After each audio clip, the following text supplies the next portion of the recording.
శక్తి, జ్ఞానం, విజయం యొక్క ఏకతా రూపం లలితా త్రయీమూర్తులు. ఆదిపరాశక్తి లలితాదేవి, ఆ తల్లి పిల్లలు విఘ్న వినాశకుడు శ్రీ గణేశుడు మరియు యోగ బలంతో విజయప్రదాత కుమారస్వామి. ఈ త్రయీమూర్తుల కటాక్షంతో ప్రారంభమయ్యే భక్తి మార్గం నిరాటంకంగా కొనసాగుతుంది. వినాయకుడు విఘ్నాలు తొలగిస్తాడు, కుమారస్వామి చెడు గ్రహముల బలాన్ని తగ్గించి నీకు విజయాన్ని ప్రసాదిస్తాడు. లలిత పరమేశ్వరి జ్ఞానాన్ని, శాంతిని, శరణాగతిని, మోక్షమును అనుగ్రహిస్తుంది. త్రయం మీ పూజలకు పరిపూర్ణతనిచ్చే శక్తి స్వరూపాలు. మీరు చేసే ప్రతి ఆచరణ పర్యవసానంగా విజయాన్ని తెచ్చిపెడుతుంది.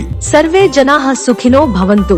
మీ ఆధ్యాత్మిక పయనంలో శక్తి, శాంతి, విజయం కోసం దేవి మార్గం యూట్యూబ్ ఛానల్ ను సబ్స్క్రైబ్ చేయండి. ఇక్కడ ప్రతి వీడియో కూడా అమ్మవారి అనుగ్రహానికి ఒక జ్ఞాపికగా మారుతుంది. మీరు మా కుటుంబంలో భాగమవుతారంటే అది మాకు గౌరవం. మా ఛానల్ ను సబ్స్క్రైబ్ చేయండి, మా వీడియోలను లైక్ చేయండి మరియు మీ ఫ్రెండ్స్ కి షేర్ చేయండి.